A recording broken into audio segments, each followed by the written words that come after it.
दोस्तों, मैं आपका भूपेंद्र नारायण सिंह मांग करता हूं कि अपने देश में फेंकने की लिमिट तय की जाए। एक कानून बनाकर देश में माननीयों को उतना ही फेंकने की इजाज़त दी जाए जितना देश आराम से लपेट सके। ऐसा नहीं होना चाहिए कि कोई महानुभाव इतना लंबा फेंक दे कि उसे लपेटते लपेटते आम आदमी के हाथ ही दर्द से कराहने लगे। मैं ये मांग क्यों कर रहा हूँ, ये भी आप ठीक से समझ लें। देश में फेंकने का एक अधिकार पहले एक ही जनाब को था, लेकिन अब उनको इस मामले में एक दूसरे जनाब कड़ी टक्कर दे रहे हैं। दोनों का नाम बताने की जरूरत नहीं है, उनके कारनामे ही इतने मशहूर हैं कि आप खुद ब खुद उनकी शख्सियत से रूबरू हो जाएंगे। तो दोस्तों, अभी छोटे वाले फेंकू जनाब ने फेंक दिया है कि दिल्ली सरकार के रोजगार बाजार पोर्टल के जरिए 10 लाख लोगों को नौकरी मिली है। कितने लोगों को? पूरे 10 लाख लोगों को। दिल्ली छोड़िए, पूरे देश में ललकार मच गई कि भाई क्या बंदा है, एक ही झटके में 10 लाख लोगों को नौकरी। आदमी है कि अवतारी पुरुष, नित नए चमत्कार करता है। जो लोग नौकरी नहीं पा सके थे वो जल्दी जल्दी अपनी सीवी बनाने में लगे, अपने बाल बच्चों रिश्तेदारों को हड़काने लगे कि कितने निकम्मे हो तुम लोग। दिल्ली के माननीय महापुरुष, स्वच्छ राजनीति के प्रतीक पुरुष, आम आदमी के मसीहा वहां राज दरबार लगाकर नौकरी बांट रहे हैं और तुम लोग बेरोजगारी का रोना रो रहे हो। प्रभु के दिल्ली रोजगार बाजार पोर्टल को रोज अगरबत्ती दिखाते रहो, कभी भी फिर दोबारा कृपा बरस सकती है। लोग बाग नहा धोकर पैंट शर्ट टाई शाई पहनकर टिफिन वगैरह पैक करके नौकरी पाने के लिए मुस्तैद हो गए, लेकिन उनका सुबह खराब कर दिया एक न्यूज़पेपर ने, एक अखबार ने उनकी सुबह खराब कर दी। उस अखबार का नाम है द हिंदू।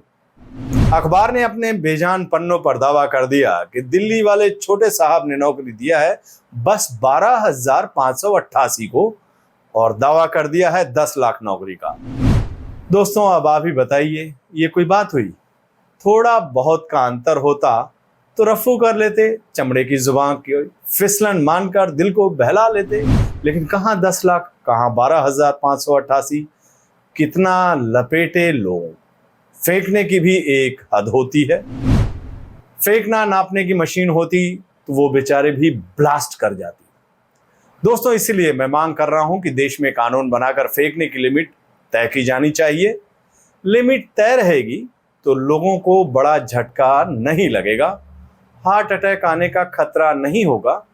हम आम हिंदुस्तानियों को दिल जिगर इन दोनों महानुभावों की तरह सख्त नहीं है कि वो हर झटके को, खास करके ये जुमले और ये नौकरियों के इस झटके को बर्दाश्त कर ले।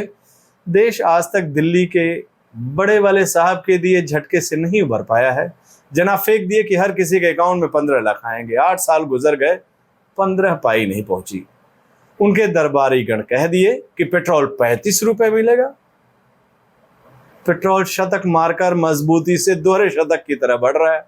तो दोस्तों, इसलिए मेरी मांग है कि देश में फेंकने की लिमिट तय की जाए, खासकर वहां जहां आंकड़ों की बात हो, फैक्ट्स और फिगर की बात हो। बाकी चीजों में फेंकने की पूरी आजादी है। जैसे बड़े साहब देश को विश्वगुरु बना रहे हैं, विश्व महाशक्ति बना रहे हैं, हर किसी को जिंदगी में खुशहाली ला रहे हैं, सबका साथ सबका विकास कर रहे हैं, देश में शांति सद्भाव और भाईचारा का बढ़ावा दे रहे हैं। इस टाइप के बातों में फेंकने के लिए दिल्ली के बड़े वाले साहब को पूरी छूट है। उसी तरह पॉलिटिक्स को पवित्र बनाने और आम आदमी की सेवा के मामले में फेंकने के लिए दिल्ली के छोटे साहब को भी पूरी आज़ादी है। खुद मुझे इस तरह के लफ्फाजी से कोई शिकायत नहीं है। गालिब चचा की तरह मुझे भी पता है कि दिल को बहलाने के लिए इस तरह की बातें कहीं सुनी जाती हैं। बड़े साहब के साथी भी कह चुके हैं कि जनाब, जुमलों पर ज़्यादा जोर नहीं दिया जाए, तो मैं भी ऐसी बातों पर कोई जोर नहीं देना चाहता हूं। लेकिन बाकी फैक्ट्स और फिगर्स वाले मामले में ज़रूर चाहता हूं कि इसकी फेंकने की लिमिट तय की जाए, ताकि पब्लिक को लपेटने में ज्यादा परेशानी न हो। और मसला केवल पब्लिक की परेशानी का नहीं है, देश के मान और सम्मान, देश के प्रतिष्ठा का भी है। इसी कोरोना काल में आपको याद होगा, जब कोरोना काल था, उसी कोरोना काल में अमेरिका के पूर्व राष्ट्रपति डोनाल्ड ट्रंप से एक पत्रकार ने पूछ दिया कि आप कोरोना संकट को क्यों नहीं ठीक से हैंडल कर पा रहे हैं, जबकि आपके हिंदुस्तानी सखा का दावा है कि उनके यहाँ कोरोना कंट्रोल में है। जवाब में ट्रंप ने कह दिया, भाई उसकी बात मत करो, वो चमत्कारी पुरुष है, कुछ भी दावा कर सकता है। हो गई अपने देश की तौहीन। तो दोस्तों, इसीलिए मैं चाहता हूं कि फेंकने की लिमिट तय हो, ताकि देश के लोगों का हाथ और देश का मान सम्मान सुरक्षित रहे। आप सबसे मेरा आग्रह है, मेरा निवेदन है कि आप भी मेरी मांग के समर्थन में मेरे साथ आएं। इस मसले को लेकर सरकार पर दबाव बनाएं और उनके कहें कि वो कानून बनाकर अपने फेंकने की लिमिट तय करें। नमस्कार।